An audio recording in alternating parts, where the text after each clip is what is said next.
वो देखो मेरा बॉयफ्रेंड, इसकी वजह से सुबह सुबह नहाकर ऑफिस आना पड़ा मुझे। बहुत ही रोमांटिक है। शौर्य मल्होत्रा की सेक्रेटरी ने शर्माते हुए अपनी सहेली के कान में धीरे से कहा। तो पास खड़ी आराध्या राठौर का चेहरा गुस्से से लाल हुआ था। वो तेज कदमों से चलते हुए स्टेज पर पहुंची और जोरदार थप्पड़ शौर्य के चेहरे पर दे मारा। शर्म नहीं आती? मुझसे शादी करके गैर लड़कियों के साथ रंगरलियां मनाते हो। हॉल में एकदम से सन्नाटा छा गया। मल्होत्रा इंडस्ट्री के बिजनेस एग्जीबिशन में आए सब लोग हैरानी से देखने लगे। सबको उसके रिएक्शन का इंतजार था, क्योंकि आज तक किसी ने उसके सामने ऊंची आवाज में बात तक नहीं की थी। एक्सक्यूज मी, सबसे माफी चाहता हूँ। वो आराध्या को लिए होटल के बेडरूम की तरफ बढ़ा था। हम थोड़ी देर में वापस आते हैं। इस बिजनेस एग्जीबिशन में वो कितनी जिद के बाद आई थी, सिर्फ वही जानती थी। इस वक्त भी कुर्सी पर टांग चढ़ाकर आत्मविश्वास से बैठी हुई अपने मोबाइल को देखती वो बड़े ध्यान से पिछली लाइन में बैठी स्नेहा की बातों को गौर से सुन रही थी। लेयर्स में कटे हुए बाल कंधों पर बिखरे थे। मासूम चेहरे पर संजीदगी सजाए वो बेहद ही खूबसूरत लग रही थी, लेकिन उसकी फुसफुसाहट लगातार उसका पारा हाई करती जा रही थी। शौर्य ने तो पाबंदी लगा दी थी कि वो किसी भी सूरत में उस एग्जीबिशन को अटेंड करने नहीं आ सकती, लेकिन उसने भी रात से दादाजी का सर खाया हुआ था और बड़ी मुश्किल से सुबह उन्होंने उसे इजाज़त दी थी। शौर्य की यहाँ पहुँचते ही ड्राइवर के साथ तुरंत नीचे गई। अभी तक शायद उसे मालूम नहीं था कि वो यहाँ आ चुकी है, लेकिन बिल्कुल सामने बैठकर वो उसे देख रही थी, जो चंद लोगों के साथ खड़ा शायद किसी मसले पर डिस्कस कर रहा था। यार कितना हैंडसम है ये। कसम से दिल चाहता है कि बस इसे देखती रह जाऊं। लाल चेहरे के साथ लबों को आपस में जोड़ते हुए उसने सर झटकने की हर मुमकिन कोशिश की थी, लेकिन कर नहीं पाई। थोड़ा तमीज से बात करो मैडम। तुम जानती हो कि इन्हें देखने का सिर्फ हक मेरा है। उसकी सेक्रेटरी थी स्नेहा, जो पहले से उसके साथ चिपकी हुई उसे एक आंख नहीं भाती थी और इस वक्त अपने बेबाक ड्रेस और ओवर कॉन्फिडेंस के साथ चहकते हुए बात कर रही थी, बिना अपनी इज्जत की परवाह किए और बिना उस शख्स की इज्जत की भी परवाह किए जिसकी पत्नी इनकी बातों को सुनकर अपने मुंह के नक्शे बिगाड़ रही थी। सीरियसली, ओ माय गॉड, यानी कि तुम और शौर्य मल्होत्रा। पास बैठी हुई लड़की ने अपनी आंखों को बड़ा करते हुए स्नेहा को घूरा था और उसने चहकते हुए कंधे उचका दिए। अब तुमने ऐसा वैसा समझ रखा है मुझे। पहले ही दिन अदाओं का ऐसा तीर मारा कि आजकल शौर्य मल्होत्रा मेरी मुट्ठी में है। अपने ब्राउन कलर के बालों में उंगलियां चलाते हुए उसने सर उठाकर शौर्य को देखा था और वो लड़की उसके इर्द गिर्द अच्छा खासा शोर मचा हुआ था। सारे शोर को नजरअंदाज करते हुए सेक्रेटरी के मुंह से कान लगाए बैठी थी। उसकी आंखें शौर्य पर जमी हुई थीं, जो इन सारी बातों से बेखबर जरा फासले पर खड़ा था। उसकी पीठ इन लड़कियों की तरफ थी। यार इतना रोमांटिक है कि तुम्हें क्या बताऊं। कल रात को भी उसने जानबूझकर आंख दबाकर अपनी बात को थोड़ा अधूरा छोड़ दिया और सामने बैठी हुई आराध्या ने पलटकर इन दोनों को देखा और न जाने फिर कितनी देर से लाल आंखों से देखती रही। नेहा उसे देखते ही अचानक सीधी हुई थी। वो ये तो नहीं जानती थी कि ये लड़की बॉस के साथ किस हद तक रिश्ते में जुड़ी है। बस उसे ये मालूम था कि वो सर के बचपन की पारिवारिक दोस्त और उसके पड़ोसी के में रहने वाली है। जैसे उसने परिचय करवाया, वैसा ही सबने परिचय स्वीकार कर लिया और अपने लाल आंखों और लाल चेहरे के साथ वो जिस तरह दांत पीस कर देख रही थी। नेहा ने अपनी नजरों का कोण बदलते हुए मुंह के हाव भाव और बातों को भी बदल दिया था, जबकि साथ बैठी हुई लड़की भी संभल कर अब सीधी हुई थी। उसकी तीखी नजरों का असर था कि इन दोनों ने बात बदल ली, लेकिन अब इसके दिल में जो बात बैठ गई थी वो भला कैसे बदली जा सकती थी। इसलिए तो बीवी को मुंह लगाना पसंद नहीं, इसीलिए तो घर में रहना पसंद नहीं। अब इसके दिल में अजीब अजीब से शक उठने लगे थे। ये शख्स इतना गिरा हुआ हो सकता है, वो सोच भी नहीं सकती थी। अपने बालों को लेयर्स में संभालते हुए उसने चेहरे को नॉर्मल रखना चाहा, लेकिन अपनी कोशिश में नाकाम हो गई। किस्मत ही खराब है जो माँ बाप ने शौर्य मल्होत्रा के साथ बांध दिया। हे भगवान, मैंने इतना बड़ा पाप तो नहीं किया था। उसकी आंखों में हल्की हल्की नमी तैरने लगी। जिसे पलके झपकाकर उसने हल्क में उतारा, और अब बस इस शख्स ने पलटकर उसे देखा। कुछ देर वो हैरानी से देखता रहा और फिर खुद को नॉर्मल जाहिर करते हुए सीधा हुआ। मल्होत्रा ग्रुप के चेयरमैन सूर्यकांत मल्होत्रा से बात कर रहा था। उनके साथ इस बार काम करने का इरादा था। अगर उसे इनकी तरफ से कोई टेंडर मिल जाता तो ये इसके लिए बहुत बड़ी कामयाबी थी। अभी उनकी कंपनी और प्रोडक्ट्स का वक्त था, इसलिए सीढ़ियां चढ़ते हुए वो भी शौर्य के पास जाकर खड़ी हो गई थी। लेकिन नेहा शौर्य के बगल में खड़ी मुस्कुराते हुए बात कर रही थी और वो देर तक देखती रही। दिल चाह रहा था कि वो यहीं से पलटकर घर चली जाए, दादाजी को जाते ही शिकायत लगा दे। लेकिन अभी वो इस शख्स को देखना चाहती थी, जो अचानक पलटा और उसने हाथ बढ़ाते हुए उसका बाजू थामकर उसे अपने करीब कर लिया था। वो शायद कोई बात करना चाहता था, लेकिन उसका अचानक आराध्या को अपने इतना करीब खींचना उसे घबराने पर मजबूर कर गया था। वे इख्तियार 2 कदम पीछे हटते हुए उसने शौर्य को जरा सा खुद से दूर धकेल दिया और नेहा ने फौरन उसके कंधे पर हाथ रखा था। शौर्य की आंखों में शोले निकल रहे थे और आराध्या ने बिना डरे अपने लबों पर जुबान फेरकर उसे चैलेंज करते हुई नजरों से देखा। अगली बार मुझे हाथ मत लगाइएगा, उसने इतनी धीमी आवाज में कहा कि केवल शौर्य मल्होत्रा को ही समझ में आए। लेकिन उसका खून किस हद तक खौला था, शायद वो ये नहीं जानती थी।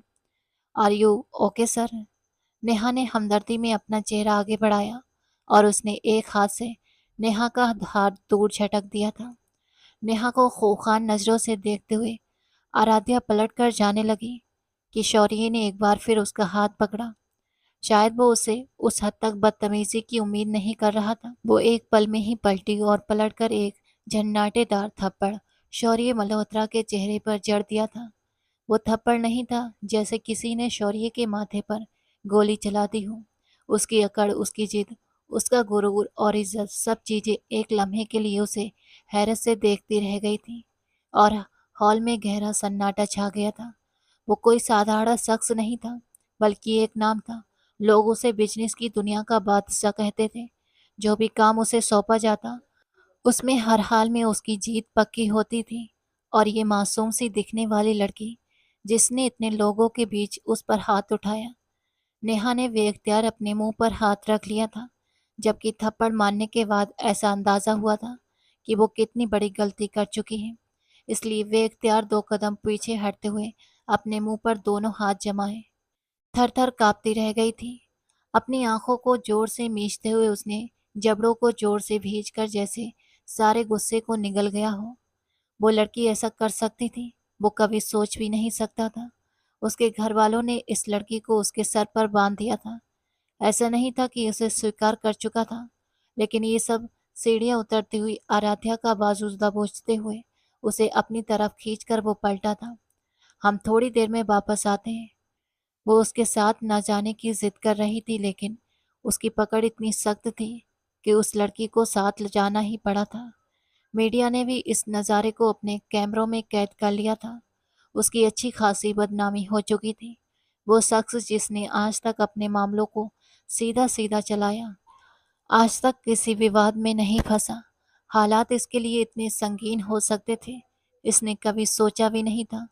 वो उसे खींचते हुए प्राइवेट रूम की तरफ लेकर जा रहा था, जबकि आराध्या को यूं लग रहा था जैसे उसका वक्त आ गया हो मरने का। उसका गुस्सा अभी भी कम नहीं हुआ था। उस शख्स के लिए शक और डर भी अभी कायम थे, लेकिन वो उसके गुस्से से खौफजदा थी। उसे यूं लग रहा था जैसे शौर्य उसे मारने के बाद यहीं दफन करके चला जाएगा, घर वालों को भनक भी नहीं लगने देगा। उसकी आंखों से टूटते आंसू इस बात की गवाह थे कि वो इस वक्त खुद को कितनी बेबस महसूस कर रही है। कमरे का दरवाजा खोलकर उसने आराध्या को अंदर धकेल दिया, जो लड़खड़ाते हुए फर्श पर जा गिरी, और कमरे के दरवाजे को लॉक करते हुए उसने कोट उतारा। तुम्हारी इतनी हिम्मत? उसका चेहरा दबोचते हुए वो उस पर झुका और आराध्या ने एक बार फिर उसके सीने पर हाथ रखते हुए उसे खुद से दूर धकेल दिया। हाँ बिल्कुल, इसी तरह जैसे आपकी हिम्मत हुई अपनी बीवी के होते हुए दूसरी लड़कियों के साथ रिश्ते बनाने में। उसकी रगें गुस्से से फटी जा रही थीं। यूं लग रहा था जैसे आज गुस्से से उसका दिमाग उबल कर हाथ में आ जाएगा। दिन रात दूसरी लड़कियों के साथ रहते हैं, उनकी ख्वाहिशों को पूरा करते हैं और घर आकर बीवी पर चीखते चिल्लाते हैं। कायर कहीं के। उसे मालूम नहीं था कि वो क्या कहती जा रही है, कि सामने वाले ने कमर से खींचकर उसे दीवार से लगाते हुए झुककर उसकी गर्दन पर जोर से अपने लब रखे थे। वो नाजुक सी लड़की तड़प कर रह गई थी। उसकी पकड़ इतनी सख्त थी जैसे इसे किसी शिकंजे में जकड़ लिया गया हो। यानी तुम्हें लगता है कि मैं चरित्रहीन हूँ? लाखों लोगों की भीड़ में तुम मुझ पर चरित्रहीनता का इल्जाम लगाओगी? वो उसे टारगेट करते हुए यूं बता रहा था जैसे पहले उसकी किसी चरित्रहीनता को पकड़ चुका हो और अब इसे याद दिला रहा हो। जबकि उसके यूं कहने पर सामने खड़ी आराध्या के चेहरे की रंगत वे इख्तियार पीली पड़ी थी। तुम जानती भी नहीं हो कि ये थप्पड़ तुम्हें कितना महंगा पड़ेगा, और ये इल्ज़ाम भी। उसकी आवाज़ धीमी लेकिन लहजा ऐसा था जो हड्डियों में उतर जाएगा। अगले ही पल उसने खींचकर उसे बिस्तर पर गिरा दिया। खुद को संभालते हुए दूसरी तरफ से भागना चाहा था, जबकि उसके पैरों को सख्ती से पकड़कर अपनी तरफ खींचते हुए वो उस पर झुका। अगर आपने मेरे करीब आने की कोशिश की तो उसकी बात को अधूरा छोड़ते हुए उसके चेहरे को थाम कर वो उसके होठों पर झुका, और इतनी शिद्दत के साथ झुका कि आराध्या को अपनी ही सांसें अटकती हुई महसूस हुई। एक लम्हे के लिए उसे लगा जैसे पूरी दुनिया किसी बुलबुले की तरह हवा में गायब हो गई हो। उसके होठों पर झुका हुआ था, इतना करीब कि शौर्य की खुशबू उसके अस्तित्व में उतरती हुई जा रही थी। उसका दिल धड़कता रहा। आंखों को बंद किए वो किसी मूर्ति की तरह शांत रहे, जबकि शौर्य ने अपनी तमाम शिद्दतें उसके होठों पर उतारने के बाद उसे छोड़ दिया। मैं तुम्हारे हलक से तुम्हारी सांसें खींच लूंगा। तुम एक एक लम्हा तड़पोगी मेरी मोहब्बत और नरमी के लिए, याद रखना। उसे वहीं छोड़कर दोबारा अपना कोट उठाए वो बाहर निकलने लगा था, जब उसने दौड़ते हुए उसे रोक लिया। मुझे यहाँ नहीं रहना। मुझे अभी और इसी वक्त घर जाना है। अब भला वो उसे अकेले घर कैसे भेज सकता था? वो जानता था कि वो वहां जाकर भी ये इतना बड़ा हंगामा खड़ा करेगी कि उसकी इज्जत को दो कौड़ी का बनाकर रख देगी। घर तो मैं तुम्हें लेकर जाऊंगा, लेकिन खुद और सबके सामने तुमसे घुटनों के बल झुककर माफी मंगवाऊंगा, याद रखना।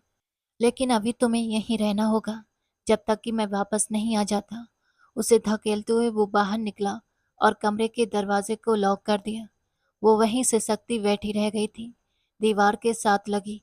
वो थर थर काँप रही थी। उसका पूरा वजूद काँप रहा था। ये उसने क्या कर दिया? आज तक वो शौर्य को समझ नहीं पाई थी। हालांकि ये शादी दोनों की रजामंदी से नहीं हुई थी। दोनों ही अपनी अपनी जिद और अहंकार में डूबे हुए थे। उसे लगता था कि शौर्य मल्होत्रा एक ऐसा शख्स है जिससे तो दीवार भी बेहतर होगी। एक ऐसा शख्स जिसमें दया नाम की चीज ही नहीं, जो हमदर्दी जैसे जज्बे को तो कचरा समझता है। मुस्कुराना, प्यार करना, ये सारी चीजें तो जैसे उसे छूकर भी नहीं गुजरी। और एक ऐसा शख्स कभी भी उसका सपना नहीं हो सकता। लेकिन दादाजी ने बचपन में ही दोनों परिवारों की गहरी दोस्ती और पड़ोस का रिश्ता होने के नाते इन्हें एक दूसरे से बांध दिया था। शौर्य के विदेश से वापस आने के बाद शादी के बंधन में बंधने की जिद जारी कर दी गई थी। शौर्य अच्छा खासा चिढ़ गया था। मैं किसी ऐसी सिरफरी लड़की को अपनी जिंदगी में शामिल नहीं कर सकता। एक रोज खाने की टेबल पर बैठे बैठे उसने इनकार कर दिया, और वो भी अपनी चेयर को धकेलते हुए उठ खड़ी हुई थी। मैं भी आप जैसे इंसान की शक्ल भी नहीं देखना चाहती, करारा जवाब आया था। जिंदगी में पहली बार उसे किसी ने उसके मुंह पर ठुकराया था। शक्ल देखिए तुमने अपनी। कौन चाहेगा तुमसे शादी करना? आराध्या राठौर वो मुकम्मल तौर पर उसकी तरफ मुड़ा था, और आराध्या की गर्दन पर बिखरी हुई लटें मानो वहीं चिपक कर रह गई हूँ। अपने दांतों को पीस कर वो गुस्से से उसके करीब आई। अगर कोई भी नहीं करेगा तो भी मैं आपसे शादी नहीं करूंगी। अपनी आंखों को छोटा करके अपने पापा के मना करने के बावजूद उसे जवाब देकर वापस कमरे में चली गई थी। और उस शख्स ने अजीब नजरों से दादाजी को देखा था, जैसे उन्हें साबित करवाने की कोशिश कर रहा हो कि उनका फैसला कितना गलत साबित हो सकता है। वो इस लड़की को मुंह नहीं लगा सकता, हरगिज नहीं। जबकि राठौर साहब ने यह भी पेशकश की थी कि वो आराध्या का रिश्ता आदित्य से करने के लिए तैयार है। आदित्य और शौर्य में पारिवारिक रिश्ते थे। शौर्य की माँ का बचपन में ही देहांत हो गया था, इसलिए समरवीर मल्होत्रा को दूसरी शादी करनी पड़ी और दूसरी पत्नी में से इनकी 3 औलादें थीं। 2 बेटे शौर्य और आदित्य, जबकि एक बेटी निशा। शौर्य हमेशा से अपनी मौसी के पास दूसरे शहर में रहता था, जबकि ये 2 बच्चे यहीं रहते थे। जबकि गजेंद्र ठाकुर की भी 2 औलादें थीं, एक बड़ी बेटी आराध्या राठौर और दूसरी बेटी जानवी राठौर, जो आराध्या से लगभग 7 साल छोटी थी। चुलबुली और चंचल लड़की, जिसकी चहक से हवेली में बहार आ जाती। वो दोनों भी इस रिश्ते के लिए रजामंद नहीं थे, लेकिन दादाजी की जिद के सामने दोनों को हाँ करना पड़ा। अगर शौर्य को बिजनेस संभालना था, तो उसके लिए उन्हें दादाजी की बात माननी थी। और अगर आराध्या को कॉलेज के फाइनल सेमेस्टर के बाद बिजनेस की दुनिया में कदम रखना था, तो भी उसके लिए सबसे पहले ये कदम उठाना जरूरी था। सो उसने शादी कर ली और आज जहां दोनों इस रिश्ते की सजा भुगत रहे थे, शौर्य कभी भी उसे ऑफिस ले जाने के लिए तैयार नहीं था। वो नहीं चाहता था कि वो इस घर से बाहर निकलकर किसी भी ऐसे काम में शामिल हो जाए जो उसके लिए नुकसानदेह साबित हो। और वैसे भी जब ऑफिस का सारा काम अच्छे से देख रहा था, तो उस लड़की की ज़रूरत ही क्या थी। लेकिन वो अपनी जिद पर कायम रही। मैं जाऊंगी, अगर आप नहीं लेकर जाएंगे तो मैं आदित्य भाई के साथ चली जाऊंगी। आदित्य उससे उम्र में 2 साल बड़ा था और वो हमेशा उसे भाई कहकर ही बुलाती थी, क्योंकि वे बचपन के पड़ोसी थे। हालांकि आदित्य ने अपनी बेफिक्र तबीयत की वजह से इसे कितनी बार मना किया, उसके ऑफिस में कितनी दिलचस्पी नहीं है। वो शुरू से बेफिक्र तबीयत का मालिक था, जिसे दोस्तों के साथ घूमना, पार्टियां करना, नए नए शहर जाना, बस यही उसकी जिंदगी थी। जिंदगी को सीरियस लेना और प्रैक्टिकल लाइफ में कुछ कर दिखाना, ये ऐसे काम थे जो उसकी पर्सनालिटी में मेल नहीं खाते थे। जगन्नाथ मल्होत्रा के सामने वो डटकर खड़ी हो गई। अगर आप मुझे बिजनेस ज्वाइन करने देंगे, तभी मैं मल्होत्रा से शादी करूंगी। और जगन्नाथ साहब को खामोशी इख्तियार करनी पड़ी। वो दोनों ही जिद्दी थे और वो जानते थे कि वो दोनों एक दूसरे की टक्कर के हैं, ऐसे एक दूसरे को मात देने में कामयाब हो जाएंगे। हालांकि उन्हें हरगिज भी नहीं मालूम था कि वो यूं लोगों के बीच एक दूसरे से लड़कर उनकी इज्जत को दो कौड़ी का कर देंगे। वो न जाने कितनी देर यहीं पड़ी रही, घंटा, 2 घंटे, 3 घंटे, लेकिन उस शख्स को कोई अता पता नहीं था। आखिरकार शाम के करीब वो कमरे में दाखिल हुआ, तो एक बार फिर उठते हुए वो उसके गले पड़ गई। आखिर आपने मुझे समझ क्या रखा है? मैं कोई भेड़ बकरी हूँ? वो हालांकि चीख रही थी, लेकिन वो इत्मीनान से सुन रहा था। मुझे तो तुम उनसे भी ज्यादा गई गुजरी लगती हो। और वो उसके तंज कसने की आदत, वो कभी भी इन आदतों को नहीं छोड़ सकता था। चलो, अगर घर चलना है तुम्हें, तो वरना मैं तुम्हें रात भर के लिए भी यहीं बंद करके जा सकता हूँ। कमरे से बाहर निकलते हुए भी वो उसे भड़काने से बाज नहीं आया और वो चाहकर भी कोई जवाब नहीं दे पाई। अगर देती तो फिर रात भर यहीं रुकना पड़ता। गाड़ी में बैठते हुए भी उसने गर्दन मोड़ ली। बाहर के नज़ारों को देखते हुए वो उस शख्स को मुकम्मल तौर पर नज़रअंदाज किए बैठी थी, और वो कहाँ भला पलटकर उसे देखने वाला था। इन दोनों की तरफ से पहले ही खबर घर पहुंच चुकी थी और दादाजी इस खबर की वजह से बहुत ही गंभीर गुस्से में थे। उसे बाजू से पकड़ते हुए उसे दादाजी के तरफ धकेल दिया। ये लीजिए, आपने जो मेरे सर पर बांधा है, आज इसका नतीजा भी भुगत कर आया हूं मैं। वो डायरेक्ट इनकी आंखों में देख रहा था और आराध्या ने पलटकर उसे देखा। दादाजी, आप नहीं जानते कि ये शख्स। इससे पहले कि वो कहती, दादाजी ने लाल नजरों से उसे घूरते हुए उसका नाम पुकारा और वो सहम कर 2 कदम दूर हो गई। ये क्या तरीका है? क्या हमने तुम्हारी ऐसी परवरिश की है कि तुम लोगों के बीच अपने पति पर हाथ उठाओ? उनका गुस्सा किसी भी सूरत कम नहीं हो रहा था। वो पहली बार दादाजी को यूं गुस्सा करते हुए देख रही थी, वो भी सबके सामने। वे इज्जती के एहसास से रो पड़ी और वहां मौजूद शौर्य मल्होत्रा ने गर्दन घुमाते हुए उसे देखा।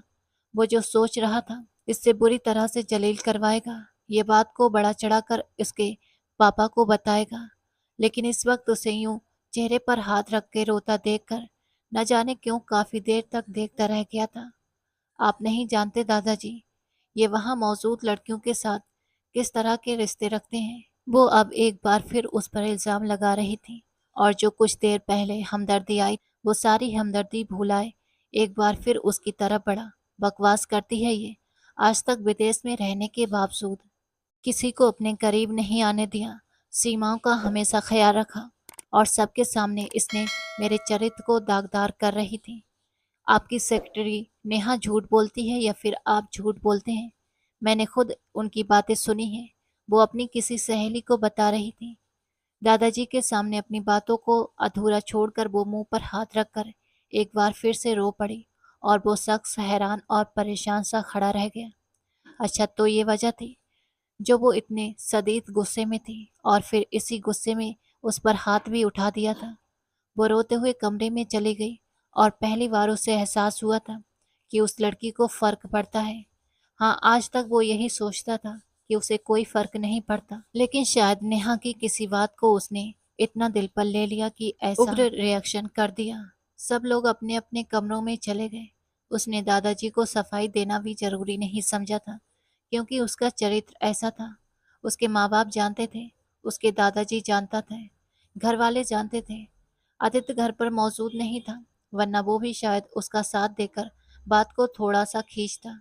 हमेशा से शौर्य और उसके बीच अनबन रही थी, और वजह ये थी कि शौर्य हर काम में अपना 100% देता रहा, और अपनी बेफिक्र तबीयत की वजह से आदित्य को हमेशा हर काम में हार का सामना करना पड़ा। न जाने रात में क्या हुआ था। नीलम देवी ने इससे कोई बात नहीं की, उसे समझाया। राठौर साहब उस पर गुस्सा हुए, या उसे खुद ब खुद ख्याल आ गया। सुबह नाश्ते की मेज पर उसने सबके सामने शौर्य से माफी मांगी, जबकि वो यूं ही आराम से नाश्ता करता रहा, और उसे इस बात से कोई फर्क नहीं पड़ता। बेटा, अपना दिल बड़ा करो, वो तुम्हारी बीवी है, इसे माफ कर देने में कोई हर्ज नहीं। दादाजी ने भी बीच में बोलना जरूरी समझा, जबकि नैपकिन से अपने मुंह को थामते हुए उसने गर्दन मोड़कर उन्हें देखा था। मैं चाहता हूँ कि आप अगले 2 हफ्तों के अंदर अंदर हमारी विदाई करवा दें। मेरी बीवी अगर मेरे पास रहेगी तो शायद ज़्यादा बेहतर रहेगा। और टेबल पर बैठते हुए तमाम लोग शांत रह गए थे। उन्होंने कभी भी नहीं सोचा था कि वो फैसला इतनी जल्दी कर लेगा। उसने रात भर सोचा, उसके रिएक्शन को, सबकी बातों को, और आखिरी हल उसके पास यही था कि वो उस रिश्ते को बचाने के लिए उस लड़की की विदाई कराकर घर ले आता। पीछे कितना बड़ा हंगामा हुआ, वो राजी थी या नहीं, लेकिन अपना फैसला सुनाने के बाद वो ऑफिस के लिए निकल गया था। वो राजी था या नहीं था, लेकिन अब अगर शौर्य ने फैसला कर लिया था तो उसे हर हाल में इस फैसले को स्वीकार करना था, क्योंकि ये उसका हक बनता था। वो उसका पति था, और एक न एक दिन तो उसे विदा होकर अपने पति के पास जाना ही था। फिर चाहे जो दिल करता वो करती, किसी को क्या था। उसके इनकार को अहमियत न देते हुए उसी शाम एक छोटी सी रस्म रखी गई, और जिसमें यह तय कर दिया गया कि इस महीने की 27 तारीख को इसे विदा कर दिया जाएगा। विदाई क्या थी? एक घर से दूसरे घर में शिफ्ट होना था। एक भारी पड़ रही थी। उसे यकीन था कि वो शख्स उसे सिर्फ और सिर्फ अपनी गुलामी में लेना चाहता है। उसकी अकड़ कर तोड़कर वो उसे अपने कदमों की धूल बनाकर रखेगा, जो उसे किसी भी सूरत मंजूर नहीं था। उसने माँ से बात कर ली, बाप से, हर एक से, लेकिन कोई भी उसकी बात मानने वाला नहीं था। सबको उसकी बातें पागलपन लगती, और उल्टा सब लोग उसे समझाने बैठ जाते। अपने मुलायम चेहरे पर हाथ फेरते हुए वो खुद को आईने में देख रही थी, और किसी सूरत भी ये विदाई नहीं होने दूंगी। मैं यहाँ से भाग जाऊंगी, इस शख्स से बहुत दूर, लेकिन मैं खुद को उसकी कैद में नहीं आने दूंगी। अपनी गर्दन पर चमकते हुए पसीने की बूंदों को देखते हुए उसने वो फैसला कर लिया था, जो उसकी जिंदगी में बहुत बड़ा बखेड़ा पैदा करने वाला था। वो जानती भी नहीं थी कि जो कदम उसने उठाने जा रही थी वो उसे आसमान से जमीन पर पटक देगा। वो शख्स चाहे जितना भी जिद्दी था, अड़ियल था, घमंडी था, लेकिन उसके हक में वो एक बेहतरीन इंसान साबित होने वाला था। और इसी बेहतरीन इंसान को ठोकर मारकर वो अपने लिए ऐसा रास्ता चुनने वाली थी जो सिर्फ और सिर्फ तबाही का था, तबाही के अलावा कुछ नहीं। उसने नेहा को ऑफिस से निकाल दिया था। भला वो इस लड़की को कैसे बर्दाश्त कर सकता था, जो उसकी बीवी के जहन में शक फैलाने का कारण बनी थी, जो उसकी पीठ पीछे उसके बारे में ऐसी गलत फहमियाँ फैला रही थी। नेहा को अच्छी खासी सुनाकर उसने उसका पत्ता साफ कर दिया, लेकिन आराध्या ने भी स्थायी तौर पर खामोशी बना ली थी। पूरे घर में विदाई की तैयारियां जोरों शोरों से जारी थीं। सिर्फ 20 दिन बाकी थे और इन 20 दिन के अंदर अंदर घर के सबसे हैंडसम राजकुमार का सबसे खास दिन आने वाला था। उसने भी खामोशी इख्तियार कर ली थी। बाहर से खुद को इन तमाम खुशियों में शामिल होते हुए वो खामोश थी, लेकिन उसके अंदर क्या पक रहा है वही जानती थी। ऐसा क्यों लगता है कि तुम खुश नहीं हो? वो किचन में अपने लिए कॉफी बना रही थी जब फ्रिज से कुछ निकाल कर खाते हुए आदित्य ने उसे देखा। आपको जो भी लगता है ठीक लगता है। वो अक्सर आदित्य से बातचीत कर लिया करती और उसका चेहरा देखते हुए वो हंस पड़ा। यानी तुम्हें भी वो खड़ूस और अकड़ू शख्स एक आंख नहीं भाता, ऐसा ही है ना? अपने भाई के बारे में बुरे शब्द इस्तेमाल करते हुए वो आराध्या को देख रहा था और न जाने क्यों से नागवार गुजरा। ऐसा नहीं है, ऐसा ही है डियर। तुम्हारे चेहरे पर लिखी हुई बातों को मैं पढ़ सकता हूँ। वो मुस्कुराते हुए उसके चेहरे के करीब आ रहा था और आराध्या ने वे इख्तियार 2 कदम पीछे हटा लिए। आदित्य, आप प्लीज शौर्य के बारे में ऐसे शब्द इस्तेमाल ना करें। वो खुद चाहे इसे कुछ भी कह लेती, लेकिन अगर कोई उसे बुरा भला कहता तो वो ठीक से जवाब देने पर उतर आती। और आदित्य दिलकशी से मुस्कुराते हुए उसकी तरफ बढ़ा। वो उसके चेहरे की रंगत को देख रहा था, उसके गालों पर पड़ने वाले गड्ढों को देख रहा था। इससे पहले कि वो कुछ कहता, दरवाजे से गूंजने वाली आवाज पर वो अचानक ही पलटा। अगर कॉफी बना रही हो तो एक कप बनाकर मेरे कमरे में भी ले आना। वो पहली बार उसे खुद से पुकार रहा था और वो जान गई वो सिर्फ और सिर्फ उसे आदित्य के साथ खड़ा होते हुए देखकर बचने के रास्ते में मदद कर रहा था, जबकि उसे की नजरें भी बता रही थी कि वो उससे दूर रहे। जबकि शौर्य को यहाँ देखकर अपने कंधे उचकाते हुए आदित्य किचन से बाहर निकल गया और सुकून की सांस छोड़ते हुए वो पलटकर कॉफी बनाने लगी। उसके जहन में एक अजीब सी हलचल फैली हुई थी। वो उस शख्स के साथ जिंदगी गुजारना भी चाहती थी, लेकिन न जाने क्यों हर तरफ से गलतफहमियां थीं, शक थे, अजीब से ख्याल थे जो उसे बगावत करने के हौसले दे रहे थे। कॉफी बनाकर ट्रे में रखते हुए वो सीढ़ियां चढ़ते हुए उसके कमरे में जा रही थी। खुद को संभालती एक गहरी सांस भरकर वो कमरे में दाखिल हुई, जबकि वो सामने ही सोफे पर बैठा सोफे से टेक लगाए आंखों को बंद किए हुए था। उसने आगे बढ़कर साइड टेबल पर कप रखा और कप रखने की आवाज से ही शौर्य ने अचानक आंखों को खोला। वो किसी गहरी सोच में गुम था कि उसके आने के बारे में जान ही नहीं पाया। इधर आओ। उसके पुकारने पर आराध्या के कदम तो जम गए, लेकिन वो खुद को तैयार नहीं कर पा रही थी कि वो उसके करीब चली जाए। न जाने किस बात का खौफ था जो उसे सांस नहीं लेने देता। सुनो, तुम्हें अपने पास बुला रहा हूँ। एक बार फिर उसकी गंभीर आवाज कमरे की दीवारों से टकराई और न चाहते हुए भी उसे पलटना पड़ा। वो उसके करीब आकर कुछ फासले पर खड़ी हुई। सामने वाले ने उसका हाथ पकड़ते हुए उसे घुमाकर अपनी गोद में बिठा लिया और आराध्या को यूं लगा जैसे कितनी देर से वो सांस भी नहीं ले पाएगी। क्या बात कर रही थी तुम आदित्य से? उसके बालों को सुलझाते हुए वो अब नशीली निगाहों से उसका चेहरा देख रहा था। कुछ भी नहीं, मैं उनसे क्या कहूंगी? लड़खड़ाते हुए लहजे पर काबू पाने की हजार कोशिशों के बावजूद वो नहीं कर पाई और शौर्य हल्का सा मुस्कुरा। मैं चाहता हूं कि तुम किसी से कुछ भी कहो, खास तौर पर आदित्य से। तुम जानती हो ना? उसकी गर्दन से बाल हटाकर वो अब उसकी गर्दन पर उंगली फेर रहा था, जबकि उसके स्पर्श पर तड़पते हुए वो दूर होने लगी। लेकिन शौर्य की पकड़ इतनी सख्त थी कि वो अपनी जगह से बस जरा सी हरकत कर पाई। मुझे जाना चाहिए। उसने भागना चाहा और उसकी ठोड़ी को 2 उंगलियों से छूकर अपने लबों से लगाते हुए उसकी आंखों में देखते हुए मुस्कुराया। हाँ बिल्कुल, तुम्हें जाना चाहिए। सिर्फ 1 हफ्ता बाकी है और इसके बाद तुम्हें मेरी बाहों में ही आना है। इस कमरे में अपनी आंखों को सामने घुमाते हुए न जाने किस लहजे में बात कर रहा था। वो जल्दी से उठी और अपने आंचल को संभालती हुई कमरे से बाहर भाग गई थी। सारी तैयारियां पूरी हो चुकी थी। एक रात के बाद उसकी हल्दी मेहंदी थी। मेहंदी का फंक्शन, मेहमानों का आना, हंगामा। उसे यकीन था कि वो कभी भी इस रात घर से नहीं निकल पाएगी। आंखें बार बार आंसुओं से भर रही थीं, जिन्हें पलक झपका कर वो हलक में उतारते हुए गहरी सांस लेने की कोशिश कर रही थी।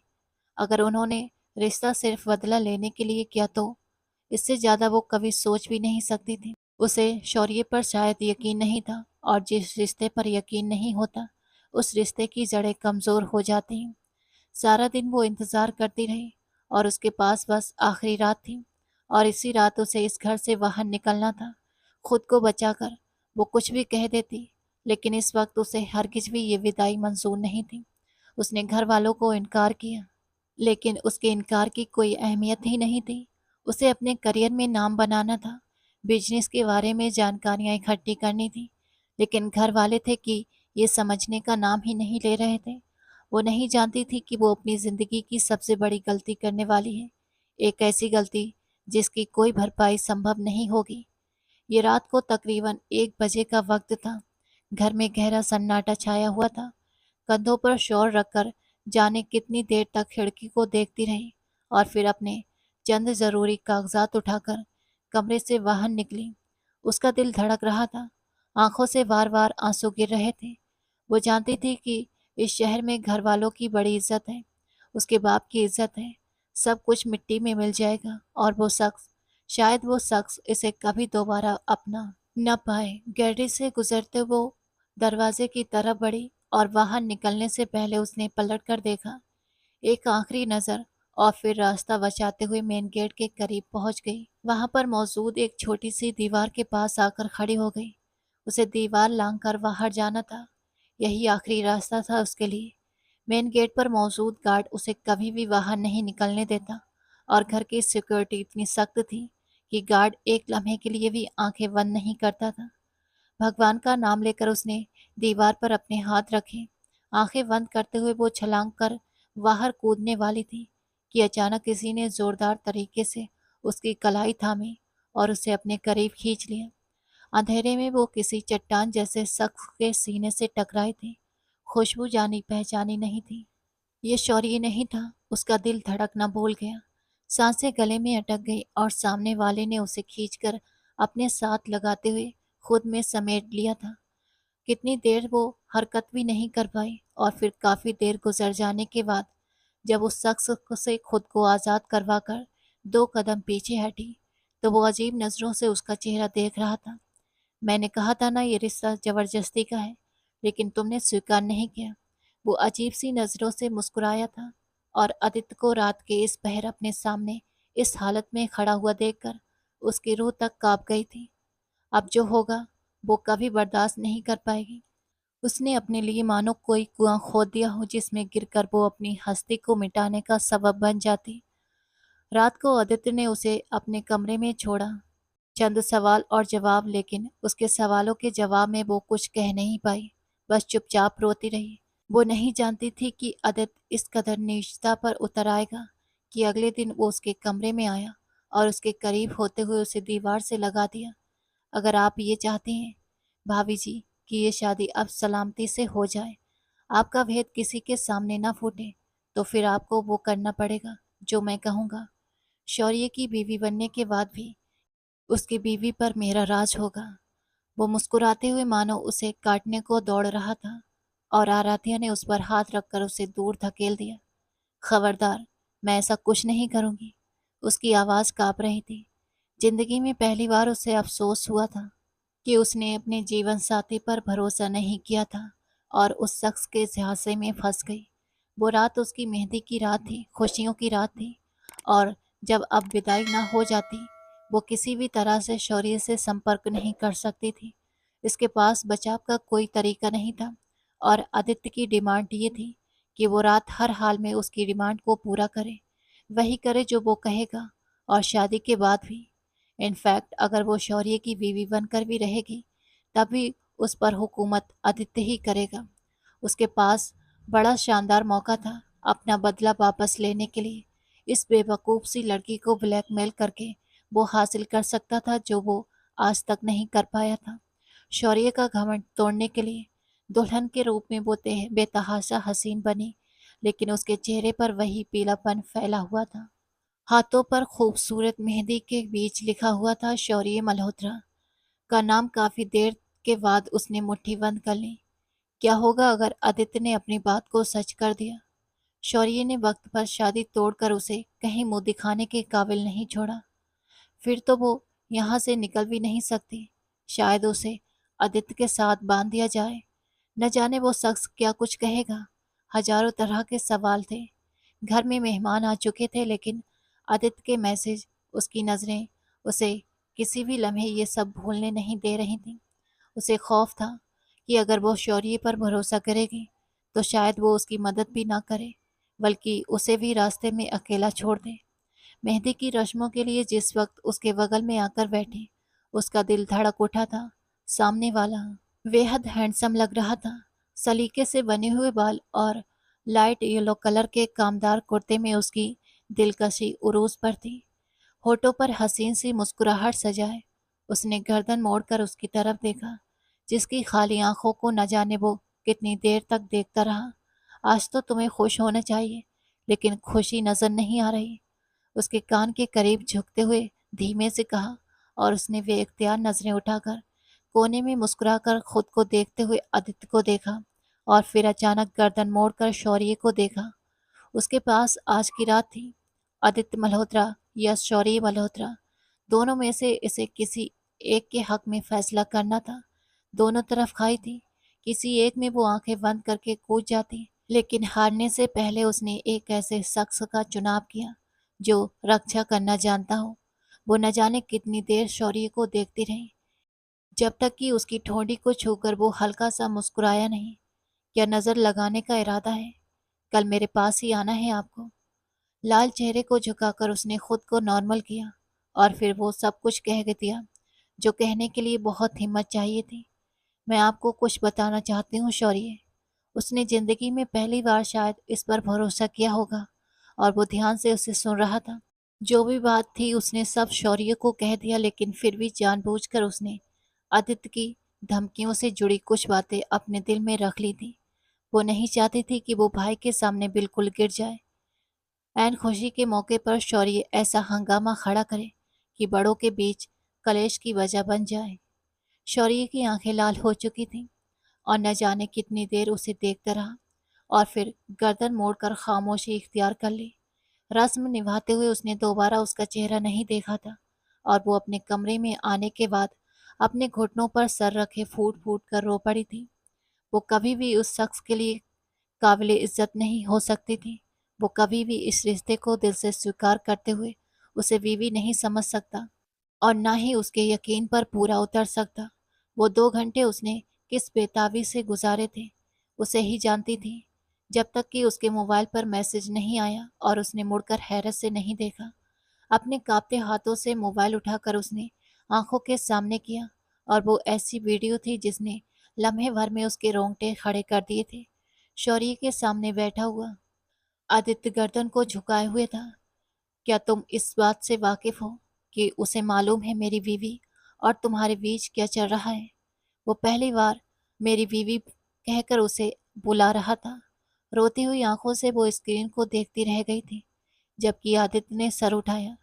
तुम्हारी बीवी वो है जो तुम्हारी पीठ पीछे क्या कर रही थी, तुम्हें मालूम भी है। वो जहर उगलने से बाज नहीं आया। वही तुम्हें समझाने की कोशिश कर रहा हूँ कि मुझे सब कुछ मालूम है। उसका भागना, तुम्हारा ब्लैकमेल करना, और उसने पहली बार आदित्य मल्होत्रा को सुन होते देखा था। मैंने तुम्हें हमेशा अपना भाई समझा और भाई की तरह ही ट्रीट किया है, लेकिन अगर तुम इस मामले में मेरी बीवी तक जाओगे तो मैं बहुत बुरा पेश आऊंगा तुम्हारे साथ। बेहतर है कि आधिकारिक तौर पर वो तुम्हारी भाभी बने, इससे पहले ही तुम उससे माफी मांग लो, वरना मैं क्या कर सकता हूँ तुम्हें मालूम है। नम्रता का केस याद है ना? वो भी अब उसे ब्लैकमेल कर रहा था। और रिया, वो जिसे तुमने फार्म हाउस पर बुलाकर, उसने अभी बात पूरी भी नहीं की थी कि आदित्य ने उसे बीच में रोक दिया। तुम किसी के सामने उसका जिक्र नहीं करोगे, मैं माफी मांग लूंगा। हमेशा किसी के सामने अपनी अकड़ न तोड़ने वाला शख्स उस वीडियो में माफी मांग रहा था। मैंने तुम्हारे साथ जो भी किया या करने की कोशिश की, मैं उसके लिए माफी मांगता हूँ शौर्य। वो मेरी भाभी है और हमेशा उन्हें इज्जत की नज़रों से देखूंगा। प्लीज़ मुझे माफ़ कर दो। वो उसके सामने हाथ जोड़े हुए था। मोबाइल की स्क्रीन को बंद करते हुए उसने सीने पर मोबाइल रखा और बेड पर गिरती चली गई, आंखें बंद करके उसने अपने चेहरे पर हाथ रख लिया। गलती शौर्य मल्होत्रा की नहीं थी, बल्कि गलती उसकी थी, जो वो आज उस शख्स पर यकीन नहीं कर पाई। होता है कभी कभी हम प्यार को पीछे छोड़कर जिद का दामन थाम कर चलते हैं, ये जाने बिना कि ये सिर्फ और सिर्फ हमें हार की तरफ लेकर जाएगी। एक ऐसी हार जो हमें पछतावे में धकेल दे। अगले दिन वो जागी तो वो पुरानी आराध्या तो कहीं गुम हो चुकी थी। वो नया दिन था, इस दिन के इरादे नए थे, और इस दिन के बाद उसकी जिंदगी नई थी। तो फिर ऐसा कैसे मुमकिन था कि वो खुद को भी वही पुरानी रखती? शानदार दुल्हन के जोड़े में वो इतनी हसीन दुल्हन बनी थी कि न जाने कितनी देर खुद को आईने में देखती रही। उसके होठों से वे इख्तियार मुस्कुरा दिए थे, और झुकती पलकों के साथ उसने जैसे खुद को उस शख्स की नजरों से देखा था, जो खुद भी अब वो दुल्हा बनकर कहर ढहा रहा था। उसे अपनी पनाह में लेना चाहता था, और किस लिए लेना चाहता था आज उसे समझ आ रही थी। औरत कभी भी एक मर्द के स्थान को नजरअंदाज नहीं कर सकती। ईश्वर ने मर्द को रक्षक बनाया है, और जो औरत इस सुरक्षा को तोड़कर खुद अपने लिए रास्ता तलाश करने की कोशिश करती है, वो अक्सर भटक जाया करती है। और अब उसे भटकना नहीं था। अब कुछ ही देर बाद उसे बाहर ले जाने के लिए सारी बहनें सहेलियां अंदर दाखिल हुईं, और एक बार उसे देखकर सबने सीटी बजाई थी। वो लग इतनी खूबसूरत रही थी कि सबका ठहर जाना बनता था। कामदार लाल रंग के आंचल के साय में वो बाहर आई थी। अपने लहंगे को संभालती वो धीरे धीरे चलती हुई स्टेज पर आकर रुकी। एक आत्मविश्वास था उसकी शख्सियत में, एक ठहराव। और स्टेज पर खड़ा उसका इंतजार करता शख्स उसके खूबसूरत चेहरे को देखता जा रहा था, जो घूंघट की आड़ से भी उसे हसीन लग रहा था। स्टेज के करीब जाकर वो रुक गई। सामने वाला नीचे उतरा और अपने मखमली हाथों को आगे बढ़ाकर उसने रक्षक का हाथ थाम लिया था। शौर्य ने नीचे उतरते हुए उसे संभाल कर अपने सामने लाकर खड़ा किया। वो दोनों एक दूसरे को बेहद करीब खड़े थे। रीति रिवाज के साथ शादी संपन्न होने पर शौर्य ने हाथ बढ़ाते हुए उसके घूंघट को उठा दिया, और वो चांद सा जगमगाता हुआ चेहरा अपनी पूरी चमक के साथ उसके सामने था। वो गुस्से में था, शायद थोड़ी सी गलतफहमी भी थी, लेकिन उसके हसीन चेहरे को देखकर उसका रुक जाना बनता था, और पूरे हक से आगे बढ़कर उसने अपने सामने खड़ी उस शानदार सी लड़की के माथे पर अपने होठ रख दिए थे। एक भरोसा था, एक यकीन था, और यही तो एक रिश्ते की बुनियाद होती है। दोनों ने एक दूसरे के बगल में सजकर एक दूसरे को पूरा कर दिया। अपने पति का चेहरा देखते हुए वो पहली बार हल्का सा उसकी तरफ झुकी। वैसे मुझे अंदाजा नहीं था कि मेरे पति को बात संभालना भी आता है। मुझे तो लगा था सिर्फ गुस्सा करना आता है। उसकी फुसफुसाहट पर उसकी तरफ देखते हुए सामने वाले ने हल्का सा मुस्कुराकर उसे देखा। आपको भी अंदाजा नहीं है कि आपके पति को क्या क्या आता है। जब आपको अंदाजा होगा फिर आप कुछ कहने के काबिल नहीं रहेंगी। आंखों का कोना दबाते हुए वो उसे खामोश करवाने की हैसियत रखता था, जबकि बुरी तरह उसकी बात पर गड़बड़ा कर उसने आंखें दिखाई, लेकिन सामने वाले पर जरा बराबर भी असर नहीं हुआ था। स्वागत है इस बेरंग सी जिंदगी को रंगीन करने के लिए, उसकी खूबसूरती में इजाफा करने के लिए, लड़ाई के लिए। अब आपको एक पार्टनर हर वक्त उपलब्ध रहेगा। वो भला इसे कैसे जज करता, और वो भी बुरी तरह उसकी बातों पर मुंह बनाकर उसे देखती हुई मुस्कुरा दी थी। वो दिन उसकी जिंदगी का सबसे हसीन दिन था, जब उसने खुद को नए सिरे से तौर पर शुरू किया था, सिर्फ उस शख्स की खातिर जिसके साथ अब उसे जिंदगी गुजारनी थी। लाखों दुआओं के साथ विदा होकर वो उसके कमरे में गई, और उसके कमरे का रंग रूप ही निराला था। बड़े से बेड पर वो अपने दुल्हन के जोड़े को सजाए वो सुंदरता की मिसाल बनी हुई थी। जबकि वो कमरे में दाखिल हुआ, मजबूत कदम उठाते हुए वो उसके सामने आकर बैठ गया। दिल चाह रहा था कि महारानी को हल्की सी सजा दूं, उस थप्पड़ की जो बहुत तेज था, और भागने की भी। अगर आदित्य न पकड़ता तो शायद आज की रात बहुत ही फीकी होती। वो बात बताते हुए कह गया, और वो बुरी तरह से शर्मिंदा होते हुए सर झुका गई। और फिर काफी देर बाद उसने बड़ी बड़ी आंखों से शौर्य को देखा। उसकी आंखों में चमकते हुए आंसू शौर्य मल्होत्रा को बेताब कर गए थे। क्या आप मुझे माफ कर सकते हैं मेरी तमाम गलतियों के लिए? मैंने इतनी शानदार सी किस्मत को खुद ठुकराने की कोशिश की, उसके दोनों हाथों को थामकर बड़ी नाजुकता से उन पर अपना चेहरा टिकाए वो उसकी आंखों में देख ही रही थी, और शौर्य ने उसकी कमर से थामकर उसे अपने ऊपर गिरा लिया था। माफी मांगनी है या जान लेने का इरादा है आपका? वो उसकी सांसों को अटकाता हुआ उसका लाल चेहरा देख रहा था, जो अनार की तरह दमक रहा था, जबकि झुकती हुई पलकों के साथ उसने अपने होठों को दांतों तले से दबाकर दिलकशी से मुस्कुराई थी। माफी मांगना मेरा हक बनता है, सो वो मांग रही हूँ। उसके कहने पर शौर्य के कानों पर रस घोल गई थी, और शौर्य ने उसकी गर्दन पर अपने होठ रखते हुए हल्का सा एहसास छोड़ा था। और कुछ हक मेरे भी बनते हैं। उनके बारे में क्या राय है आपकी? वो क्या कह रहा था वो बखूबी समझ रही थी, इसलिए जरा सी दूरी होने लगी, और सामने वाले ने आंखें दिखाकर उसे और करीब खींचा था। हरगिज नहीं, आपको खुद से दूर तो नहीं जाने दूंगा मैं। वो उसके तीखे नक्शों के साथ छेड़खानी कर रहा था। उसके मुलायम होठों से होठ जोड़कर उसे किसी ऐसी दुनिया का वासी बनाना चाहता था, जो दुनिया शौर्य मल्होत्रा की दुनिया थी। एक सपनों की दुनिया, जहाँ की रानी बनकर वो उसके पहलू में सजती तो देखने वाले देखते रह जाते। मैं आपसे बहुत प्यार करती हूँ।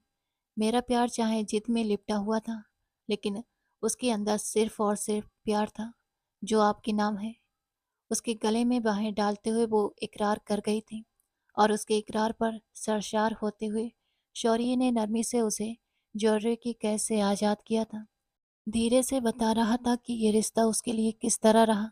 इस रिश्ते को सबसे पहले उसने एक दबाव समझा, जबरदस्ती, और फिर धीरे धीरे उसे स्वीकार करना शुरू कर दिया। वो लड़की हसीन थी, अगर हसीन भी ना होती तो शायद उसकी तरफ आकर्षित हो जाता। ईश्वर ने पवित्र शादी के रिश्ते में बहुत बड़ी ताकत रखी है। ये पति पत्नी के दिलों को मोड़ देते हैं।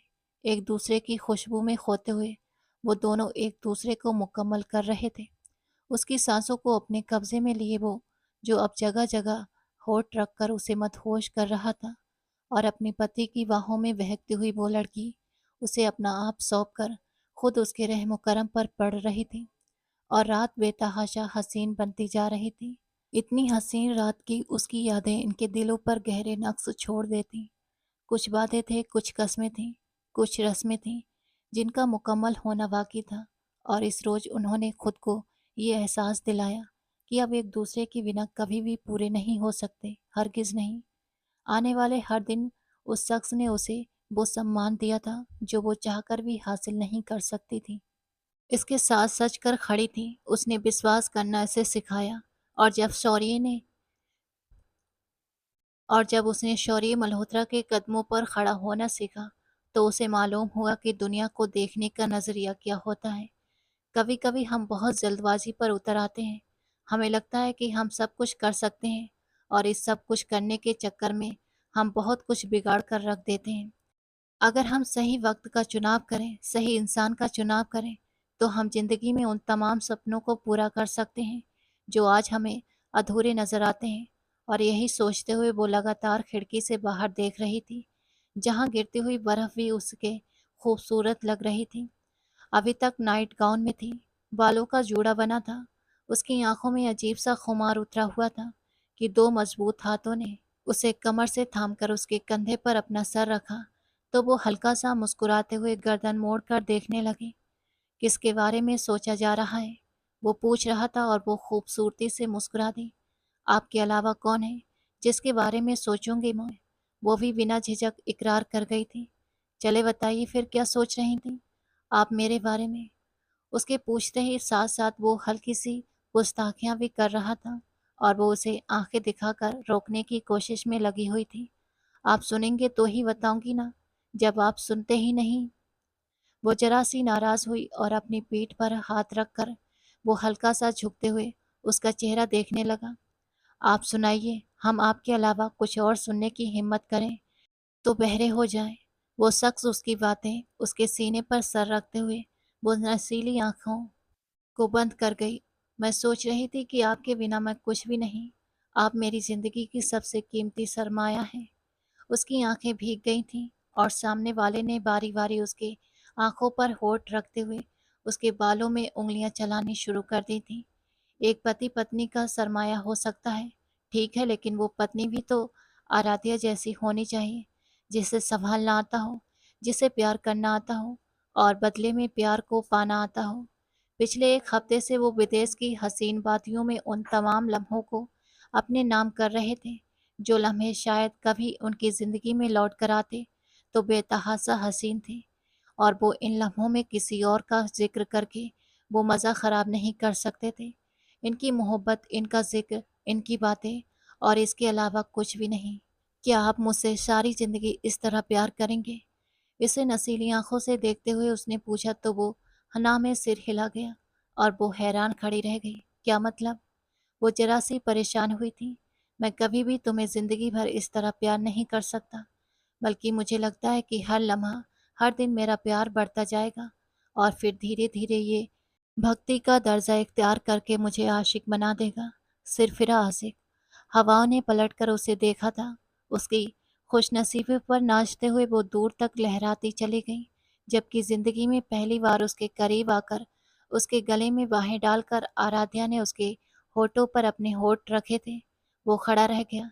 एक औरत जब अपने आप को आपके हवाले कर देती है, तो इसका मतलब ये होता है कि उसने अपना सम्मान, अपना यकीन, भरोसा, अपना वजूद सब कुछ आपकी सुरक्षा में दे दिया है और आपका हक बनता है कि आप उसके रक्षक बनकर उन सारी चीज़ों की रक्षा करें और उनकी रक्षा में जान लगा दें। यही तो एक मर्द की मर्दानगी का सबसे बड़ा दर्जा होता है कि वो खुद से जुड़ी औरत को किस हद तक प्यार करता है। प्यार ये नहीं कि खुद से जुड़ी औरत को बस बिस्तर तक रखा जाए या किसी औरत को हरा दिया जाए, उसकी चंद ख्वाहिशों को पूरा कर दिया जाए, चंद पैसे उसके हवाले कर दिए जाएं। बल्कि प्यार ये होता है कि कोई आपके सामने आकर रो पड़े तो आप उसे सीने से लगाकर चुप कराने की क्षमता रखते हो। आपको मालूम हो कि आप दुनिया में एकमात्र उसके पनाहगार हैं, जहां आकर वो अपने दुखों का जिक्र कर सकती है, चाहे वो चीखे चिल्लाए, शक करे, गलतफहमी दिखाए, लेकिन आपको उसे सँभालना आता हो। ऐसा नहीं कि आप उस पर चिल्लाकर उसे खुद से डरा-धमकाकर दूर कर दें, बल्कि आपका हक बनता है कि आप उसे समेट लें। उससे पूछें कि आज से पहले तो उसने कभी ऐसा नहीं किया। ये प्यार का तकाज़ा होता है। ईश्वर ने शादी के रिश्ते को इतना पवित्र रखा है कि उसमें जुड़े 2 लोग एक दूसरे के लिए वो हैसियत रखते हैं जो शायद दुनिया में कोई भी उनके लिए नहीं रखता। एक दूसरे के साथ वो दुख भी बांट लेते हैं, जो कभी भी अपने करीबी दोस्त, यहाँ तक कि अपने माँ-बाप के साथ भी नहीं बांट सकते। आपके दोस्त, आपके भाई-बहन, यहाँ तक कि आपकी औलाद भी। ये चंद रिश्ते ऐसे हैं जो वक्त आने पर अपनी जिम्मेदारियों में खोकर आपको भूल जाएंगे और तब आपका जीवन साथी ही आपके पास आकर आपकी सबसे बड़ी दौलत बनकर रहेगा। तो वक्त रहते ही अपनी इस दौलत को संभाल कर रखें। इसे खुद इतना परेशान न करें कि कल आपको इसकी ज़रूरत हो और वो मुंह फेर कर खड़ा हो जाए, क्योंकि बोया पेड़ बबूल का तो आम कहाँ से होए। कर्म पलट कर वापस आता है और फिर अपने साथ सब कुछ बहा कर ले जाता है। तब हमारे पास पछतावे के अलावा कुछ नहीं बचता। बस पछताते हैं और प्रार्थना करते हैं कि सिर्फ एक बार वापस आ जाए और हम हर खोए हुए रिश्ते को वापस हासिल कर लें। प्यार करना सीख लीजिए। नफ़रत में कुछ नहीं रखा। ये दुनिया और उसकी बुनियादें सिर्फ प्यार से बनी गई हैं। अगर आपका काम नफ़रत फैलाना हुआ, तो फिर दुनिया के सारे काले काम आपके हवाले कर दिए जाएंगे, आपकी नीयत को देखते हुए, क्योंकि ईश्वर तो सब जानता है ना। और इंसान के पास वही लौट कर आता है जो इंसान फैलाना जानता है। प्यार फैलाएं, अपने रिश्तों पर यकीन और भरोसे को कायम करें, तो यही चीज़ें आपके पास लौट कर आएंगी। अगर शक, लड़ाई झगड़ा, गलतफहमियाँ इस तरह के सांप पाल कर रखेंगे, तो ये आपके आस्तीन से निकलते हुए आपको डसकर इतना जहरीला कर देंगे कि ये जहर आपके रगों में फैल जाएगा और आप कुछ नहीं कर पाएंगे। सिर्फ एक लाचार इंसान की तरह तड़पते हुए वक्त गुजारेंगे और संभव है कि ये वक्त आपको गुजारना शुरू कर दे। तब आपके पास कोई साथी ना हो, कोई मददगार ना हो, आपके पास सिर्फ एक समस्याएं हों और उन समस्याओं का हल ना हो। आपके पास सिर्फ मुश्किलें हों, सिर्फ दुश्मन हो। दूर दूर तक देखने पर कोई मददगार आपके हाथ हिलाकर अपनी तरफ यकीन न दिलाए, और ये बेबसी का सबसे आखिरी दर्जा होता है। भगवान हर उस दिल को अपनी सुरक्षा में रखें जिसमें प्यार करना सीखा हो, जिसे प्यार बांटना आता हो और जिसके दिल में सिर्फ प्यार पाया जाता हो। वो भगवान को बहुत ही प्यारा होता है। उसके बंदों से प्यार और इन तमाम रिश्तों से जो प्यार के योग्य होता है। उम्मीद है हमारी आज की कहानी आपको पसंद आई होगी। अगर कहानी पसंद आई हो तो अपना फीडबैक ज़रूर शेयर करें और हमारे चैनल को सब्सक्राइब कर दें